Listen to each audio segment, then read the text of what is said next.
As he passed by, he saw a man blind from birth.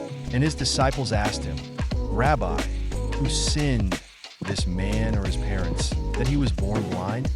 Jesus answered, "It was not that this man sinned or his parents, but that the works of God might be displayed in him.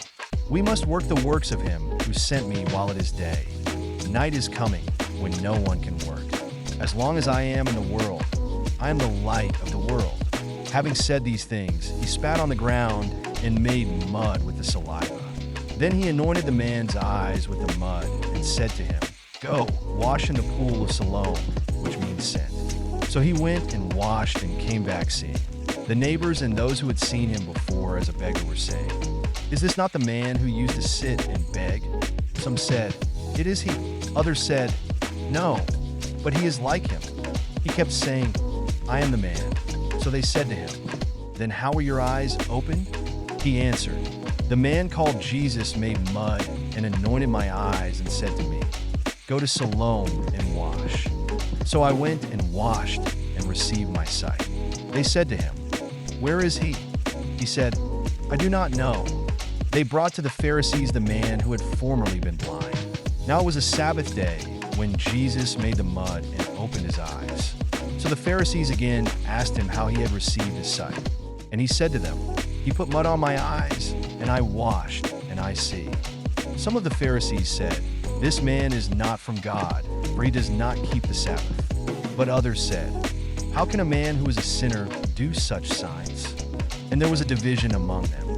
So they said again to the blind man, "What do you say about him, since he has opened your eyes?" He said, "He is a prophet." The Jews did not believe that he had been blind and had received his sight, until they called the parents of the man who had received his sight and asked them, "Is this your son, who you say was born blind? How then does he now see?" His parents answered, "We know that this is our son and that he was born blind. But how he now sees we do not know, nor do we know who opened his eyes. Ask him. He is of age. He will speak for himself." His parents said these things because they feared the Jews. For the Jews had already agreed that if anyone should confess Jesus to be Christ, he was to be put out of the synagogue. Therefore his parents said, "He is of age. Ask him." So for the second time, they called the man who had been blind and said to him, "Give glory to God. We know that this man is a sinner." He answered, "Whether he is a sinner, I do not know. One thing I do know, that though I was blind, now I see." They said to him, "What did he do to you? How did he open your eyes?" He answered them, "I have told you already, and you would not listen. Why do you want to hear it again?